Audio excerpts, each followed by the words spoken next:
In this video, we're going to talk about lines that are perpendicular to each other. And what perpendicular means is what's shown right here.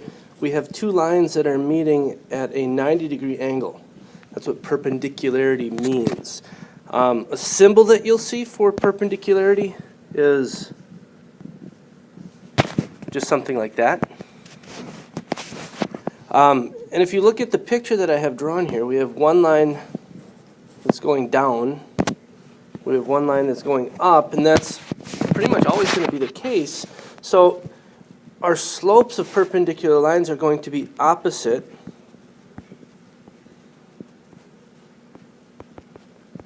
But they're also going to be reciprocals.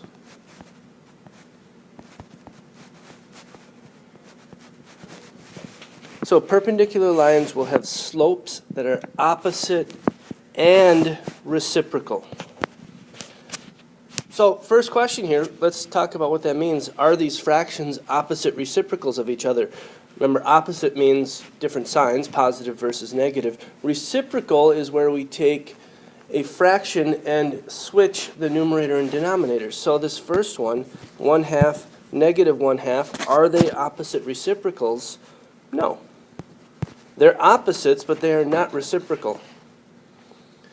The second one here, are they opposites? Is one positive, one negative? Yes. Now we look at the fraction. 3/4, 4/3. Are these two things opposite reciprocals? Yes. So these two numbers could represent slopes of two lines that are perpendicular. Here's two equations of lines. Are these lines perpendicular to each other? In order to know that, we need to know what the slopes of both lines are. Looking at the first line here, that is in slope-intercept form. I can know what the slope is. The slope here is 4/3. So knowing that, what would we expect for this other line if they are perpendicular? If the second line is perpendicular to the first, we would expect the slope of this second line to be negative and the reciprocal, so negative 3/4. Let's see what the slope is. Let's turn this into slope-intercept form. So move the x's to the other side.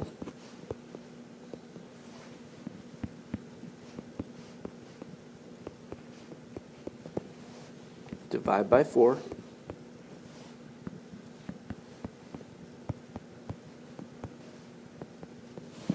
So are these things opposite reciprocals? We have 4/3 as one slope, negative 3/4 as the other. Yes, these are perpendicular lines. Now, last thing, we want to be able to write equations for lines also. So we have a line that's going to be perpendicular to this one that passes through this point. This is similar to what we've done with really everything else with lines. We need the slope. We have a point. We can write the equation. So first thing is we take this equation. We need to know what the slope of that line is. So let's put it into slope-intercept form.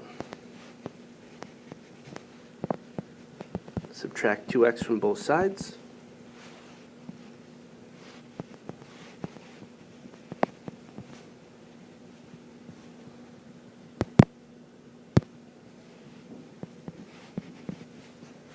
Divide by negative 5.